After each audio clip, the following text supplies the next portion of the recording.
Greetings and bienvenue, Midnight Crew. Thank you for returning to this broadcast. And welcome to new viewers joining us for the first time.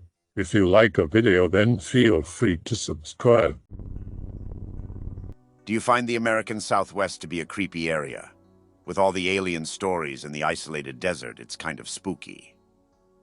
No need to be scared of the people in the desert in the Southwest. They are just really independent, never ask no favors type. Just mind your own business. Don't be a busybody and complain or try to act slick. They won't put up with that.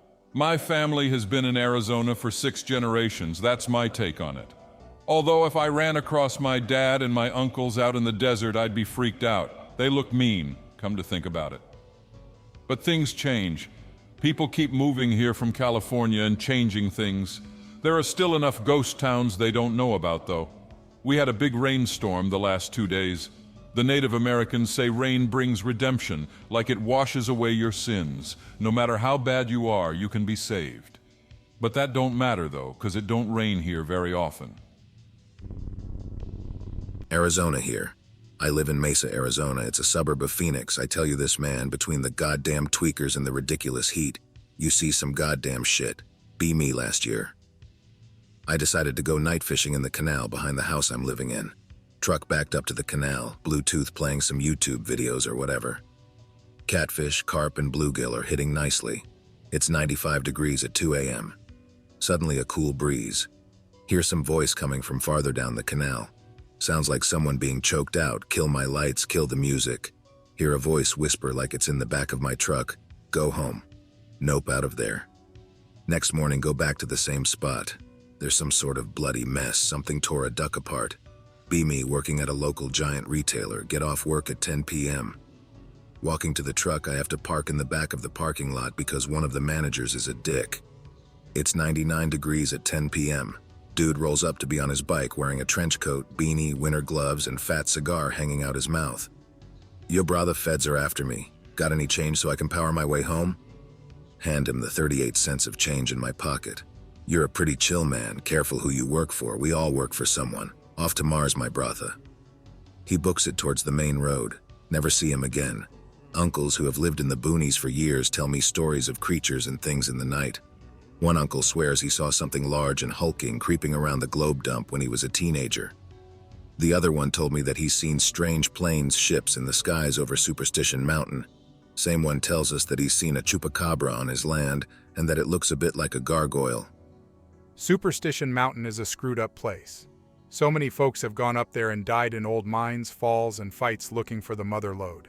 And the Indian reservations are like traveling through a Mexican cartel town. So many people get robbed or disappear on the reservations. The Lost Dutchman's mine is located on the Apache Thunder God's sacred home. That's why so many die looking for it. Well, that and the 120-degree heat, rattlesnakes, lack of water, mountain lions, scorpions, tarantulas, meth heads, vertical drops of 1,000 plus feet around every bend, falling rocks and other Dutch hunters trying to kill them. Traveling across Arizona to visit Mum in California. Decide to pull over and sleep for a few hours, literally in the middle of the desert, middle of the night. Pull down some random side road that goes off into the desert. Go about 10 minutes down it, far enough that I can sleep and not be woken up by the highway. Kill engine, kill lights, lock doors, close eyes. I'm not even there for 5 minutes, when a car comes down from the desert, stops about 50 yards from me. Someone gets out with a shotgun and starts walking towards my car. Fire the engine up instantly and bust a U-turn out of there. Adrenaline pumping. I ended up driving the rest of the way to my mum's, wondering if the car followed me anywhere. My guess is I stumbled onto a drug deal. New Mexico here. Lots of weird shit out here, a land of total mystery. The Air Force has a chunk of land out here that's bigger than Delaware and is more or less totally off limits to the public, and that's not counting the 2 national labs. They can literally hide stuff in plain sight because the nearest public road is 30 or 40 miles away, which means that atmospheric turbulence makes it impossible to actually identify what you're seeing. There are also tons of native reservations that aren't welcoming to the public. The whole reason that the Dulce base isn't totally debunked is because a huge portion of that area is on the Jicarilla Reservation. We are the 5th largest state, but the 14th smallest population. which puts us in the bottom 5 for population density. You get the feeling sometimes that you're the only person to have set foot in this particular canyon or meadow in a decade or even a century, which is humbling and terrifying. This place is also steeped in local folklore going back centuries, and even further back into time immemorial. I have a friend whose grandparents live in a hogan on the reservation. He mentioned that they don't have any running water or electricity. Another clueless friend asked how long they'd been living like that. He looked at him like the idiot he was, because the answer is always. His grandparents are the last generation of a totally aboriginal ancestral heritage that has been on this continent since the woolly mammoth was still on the menu. The Spaniards also have a rich folklore history of witches, both brujas and curanderas, encounters with the devil and tons of other spooky shit. I've seen my own fair share of weird shit around here. I've seen cars disappear on a 20-mile stretch of open highway with nowhere to hide. I've seen moving lights among the stars that didn't go in a natural direction. I've seen the dust clouds kicked up with a haunting, shivering wail by La Llorona. When I was hiking in New Mexico, I went camping in those old, abandoned, crumbling cemeteries in the desert. So gorgeous. It was northeast of Albuquerque. The feeling of mystery in New Mexico is what is interesting. Nowhere else feels like that. It's like anything could be discovered. We would just park the car on a back road and start walking into the desert. We'd randomly see some of the most gorgeous landscapes I've ever seen in my life. They weren't labeled or marked on the map. They were just sitting there. Totally amazing place. I really want to move to that region someday. There's a lot to be discovered out here. I've been here my whole life and feel like I've only touched the surface. Take, for instance, Catron County, which is where I do a lot of my own camping and hiking. One of the oldest continuously inhabited regions in this entire hemisphere, in an area that's larger than the 3 smallest states, yet with a 2010 census population of 3,725. That puts the density at 0.5 per square mile. It's just a very eerie feeling being in a little bowl at the base of 4 good-sized hills with pottery shards literally covering the ground like gravel and an entire canyon yet to explore. For me, the desert is one of the few untouched places left in nature. Every time I go to the East Coast, I get the feeling of being in a manicured garden, even in the wild states. We exert our dominion over the earth there, but the desert will kill you in a day if you aren't careful, in a week even if you are. There's a real power in that. My dad bought some property in Landers, California, years ago, back in the early 2000s when I first met my wife. We'd go out and visit. I was in the military at the time, and that house was the only place we had privacy while visiting our hometown. Beautiful during the day and absolutely terrifying at night. Back then, even the main road to get to the house was a dirt road. The houses were sometimes miles apart, and the people living there were those burnt orange, leathery types that chain smoke and stare rather than talk to you. Then there's the tweakers. Those dudes could with a fought rob then murder you, and no one would ever find the body in the desert. My dad had metal doors and bars on the windows and still had to have someone check on the house every few days to make sure the meth heads hadn't stolen the security bars off the window. Tweakers are something else. Stopping at gas station at like 9 p.m. before I hit up my FWB. Tweaker moseys his way up to me. Heyman, you got of 8? V8 is great, no 6-cylinder, here Ev 8 is the way Manyagas guzzler, but need that power. Worried this blathering dude is gonna shank me for my wallet. Guy literally spitting out his continuous run-on sentence for the entirety of my fill-up. Alright, I got to go. You have a good night, God bless you, man. He proceeds to walk over to the next guy pumping gas and starts his string of words. Guy had to be an auctioneer or something in his normal life. Dude didn't even take breaths between words. Lived below Roosevelt on the corner of 16th Street, south of Interstate 10. Used to be projects across the street when I lived there. One afternoon I'm in my yard burying sun-petrified dog poop. Hear shots ring out from projects, like 5 or 6 from a semi-auto pistol. Look over the concrete block fence that surrounds my yard. Dude just shot up the neighbor's house and is casually strolling away like it's nothing. Not a drive-by shooting, a walk-by. Lady comes running out of the apartment a minute later, covered in blood.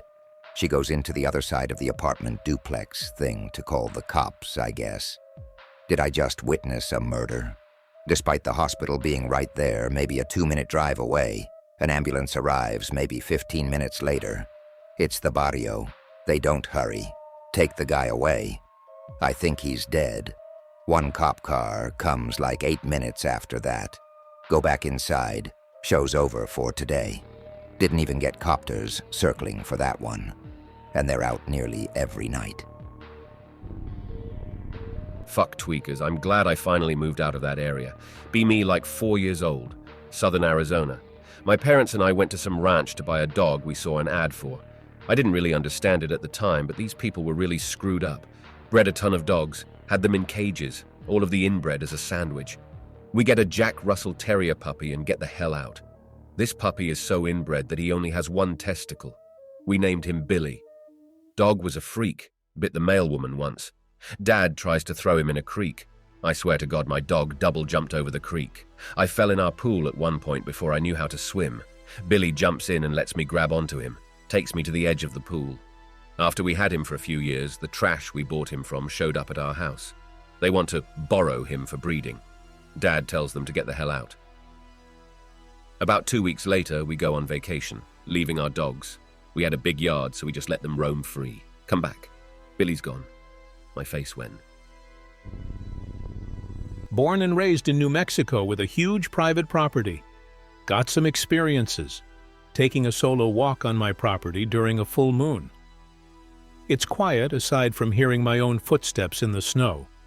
Suddenly get this sense of dread and the feeling I'm being watched. Pause, wondering if I should continue until I hear a sharp hissing noise near me. Turn around and briskly walk home now. Hear shuffling behind me, like fabric shifting. Start running now until I make it back home. Thing is, if there was something or someone following me, I would have heard the same crunching footsteps in the snow like what I was making. Another weird story. A relative got into a fight with his girlfriend at my place. Drank all my wine, went out to die in the cold that night. His girlfriend is mad and won't help me find him, so I go out by myself. Call out to him, but hear nothing back. Get frustrated and about to go back to call the cops. Hear a man say faintly, "Over here, to my right." Follow that. Stop again, unsure of which direction to go now. Hear another, "Over here." So I continue to follow that voice. Finally found my relative lying in the snow, drunk as hell. Convinced the idiot to come back with me. The next day, after he's sobered up, he makes up with his girlfriend. He asked me how I found him that night. Tell him I thought he was guiding me by saying, "Over here," to me. He pauses, looks disturbed. That's creepy. I didn't want to be found, so I kept quiet. Yeah, it's basically a then who was phone story, but I'm grateful for it, since it truly would have been a miracle to find him myself without having to call the police, or finding a frozen corpse the next morning.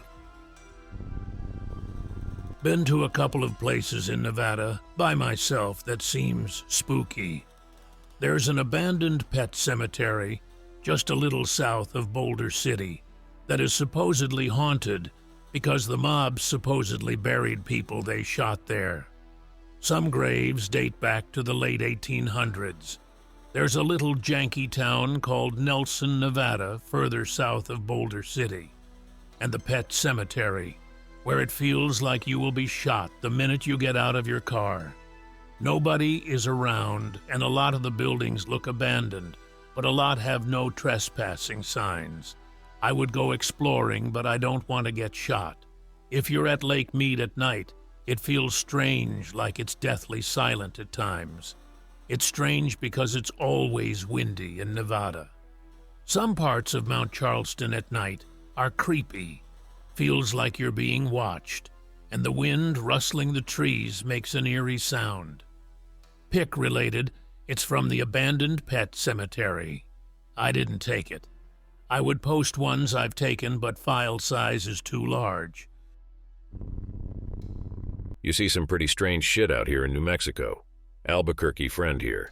I worked as a delivery driver for a long time and had a weird experience delivering something for the Air Force. The boss tells me that I need to make a delivery to Kirtland Air Force Base. Everything goes as normal as I arrive at the base. Tell the front guard that I was told I needed to drop off a delivery. Tells me to wait while he walks off to call in. 2 trucks and 2 vans show up. Vans are packed full of soldiers. One of the drivers tells me to follow them, tells me not to stop anywhere or veer off. 2 trucks in front of me and the 2 vans are behind, following them on the roads for a bit till we come up to a gate and a dirt road. Drove on this road for 2 hours. Finally arrive at some super small house out in the middle of nowhere. Guards all hop out and the guy comes back to the window, tells me to give him the keys and tells me to stay in the truck. Guards post up around my truck. As they were unloading, I turned my head, but the guard told me to keep looking forward. After a while, he comes back and gives me my keys back and tells me to follow them back to the base. Get to the base and they let me head back. To this day, I still don't know what it was that I hauled over there, but I'm 100% sure that the little building was just an elevator and they took whatever was underground. Have top secret thing. Outsource the delivery contract. Give driver eternity to look at item before he ever reaches the base. Get all, ooh, top secret on him when he shows up.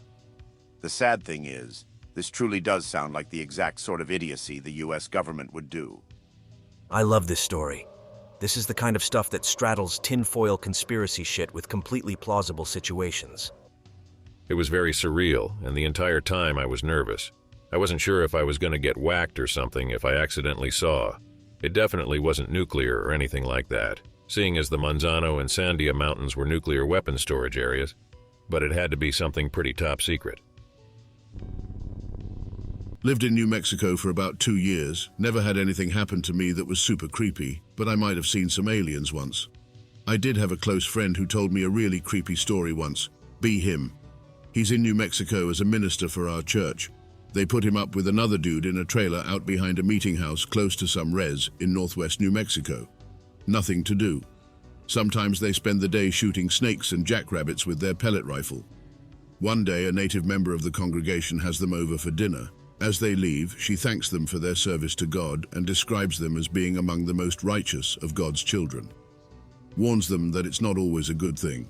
Says evil spirits are drawn to those of a virtuous heart, that they seek to corrupt them. They're polite but sort of blow her off since everyone in this state is nuts. Next week, they set up a shooting gallery outside. My buddy stays inside because he's from Washington and it's hot as balls outside. His co-worker shoots for about half an hour. Yo, anon! My buddy walks outside. His co-worker is staring out past the trailer at something on the horizon. It's a dude just standing there. They sit there and watch him for 10 minutes. He doesn't move, doesn't react when they call out to him. He's getting farther away like he's backing away from them. Finally goes behind a bush and vanishes. Later that night, my buddy wakes up because something doesn't feel right. Co-worker, you hear that too? What .jpg? Hears a voice outside, off in the distance. It sounds like his mom and it's saying his name. Co-worker, dude, who is that? Voice is getting closer. They throw on their pants and run out to the car. Request an emergency transfer out of the area. It gets granted and some chads replace them. Emergency transferred out next month. Area closes down. I told him he was full of shit, but this kid acted like he was traumatized. Most of my Blythe stories involve a series of almost walking into a drug deal or some other criminal activity. However, I do have one time I was fishing in the Three Fingers region just south of Blythe. B16. Dad drags me out to go fishing in the backwaters because fatherly bonding. I love fishing. He tolerates it because I love it. Get to the area around 6 p.m. It's in the low hundreds during the day, low 90s at night. Plan to fish through the night and head home in the morning. Catch a few fish. Good times are had. Around 11 p.m., Dad says he's going to go sleep in the bed of the truck. Tells me I can crawl in there to sleep if I want, or sleep in the chair. 1 a.m. rolls around, alone by the water. Hear strange clacking from across the waterway, like hooves on stone. Think it's got to be a deer. It keeps closer, starts hearing some heavy breathing and grunts. Kill my lantern and flashlights. No moon out. It's pitch black. Sounds like whatever it is must be directly across the 30 or so feet of ditch I'm fishing in. Start to hear a lot of sniffing and low grunts. Hear something touch the water. Decide to see what it is. Turn on my mag light and flash it across the ditch. Hear a scream like a man being branded. The only thing I see ducking into the reeds and brush on the other side is a large woolly leg. Dad comes running over, scared shitless, asking me what happened. Tell him. Tells me it must have been a deer or something I spooked. Ended up not sleeping the rest of the night. Next morning, as we go to leave, along the road out, there's a ton of dead fish on spikes that weren't there in the morning. Don't know what or who we pissed off, but I won't go back there anymore. The Coronado National Forest in southern Arizona, near Nogales. It's quite beautiful and it can get very green in the summer during the thunderstorm and monsoon seasons, but I wouldn't go there at night. The road to the Pena Blanca Lake has some very nice views, surrounded by impressive rock formations, but it also gives you this weird feeling you're going to be swallowed by the earth sometimes. It's also very near the Mexican border, a hotspot for drug smuggling, and you will probably encounter hostile aliens of a different kind. There was a woman from Nogales, Lorena Dicochea, who was murdered back in the 90s, and her body was found near the Pena Blanca Lake parking lot by ranchers. Everybody here knows it was the husband who did it, but somehow it's still a cold case 20 years later. B26 and Idealistic. Move to the Southwest with the love of my life. Move into a 5-bedroom farmhouse. Experience the best that life in the West has to offer, being within road trip distance to Vegas, Roswell, Denver, and enjoy living in scenic ancient countryside for about 9 months. House literally begins to feel haunted. Basic utilities like heat and water fluctuate like crazy. Family members begin dying, causing an endless circus of flying back and forth with 6-hour drives to the airport. Our cars break down within months of each other. Friends we've made start showing their true faces and constantly hit us up for cash and show up unannounced. Catch the neighbor looking through our windows. Discover dozens of small cults and communes all over the place. The one decent friend we had starts doing meth and turns into a nightmare. Gets screwed by a guy leasing the house to us when we try to GTFO. Wife's coworker generously offers to rent us a place she owns. It's in a terrible ghetto where people get murdered and goddamn cartel members live. Hear someone get murdered one night. Land a job back home.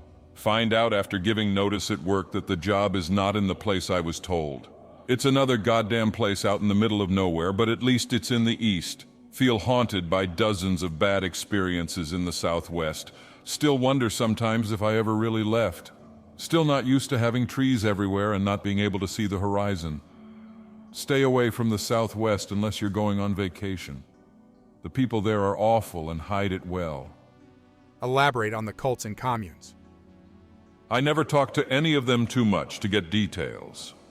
I met a group of them, half of them homeless, who would meet at the local library where they'd stink up the conference room, and one day I happened to smoke a cigarette with a few of them. One of them was a younger man, maybe between 28 to 32, with really piercing eyes, who lived there because his aunt had left him a house. He was some kind of artist, but so was half the town. The other person from the group I met was this homeless chick with terrible teeth who gave me more details. Basically, they were trying to put together a communal farm, but there was just something really off about them, and they seemed to get a violent look in their eye when I suggested that they might be falling into a pyramid scheme. Another example was this restaurant on the edge of town. They sold all kinds of really shitty paintings of superheroes and other pop culture stuff, with the typical assortment of Colorado and New Mexico tourist t-shirts and CBD-infused everything. The off-putting part was that the entire staff seemed like zombies and had no idea how to run a restaurant. They'd encourage you to leave big tips because they said everyone who worked there was a volunteer, and that you can work here too if you want. A smaller town about 50 miles away was touted as an artist community. We went to an art show there and it was just bizarre. Mostly old, like senior citizen old hippies trying to sell terrible art. Some of it was really witchy looking and pretty much everyone had this really standoffish vibe.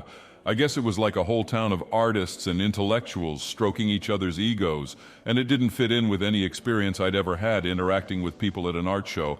It was like an art show in Silent Hill or some shit. Land was really cheap out there and welfare programs were plentiful. There were a lot of people living in small houses in the middle of a dirt field with no running water or electricity outside of town. I hope that you enjoyed tonight's broadcast. If you enjoyed tonight's story, then please subscribe to the channel as more green texts will appear daily. A new broadcast will appear when the clock strikes midnight Central Time.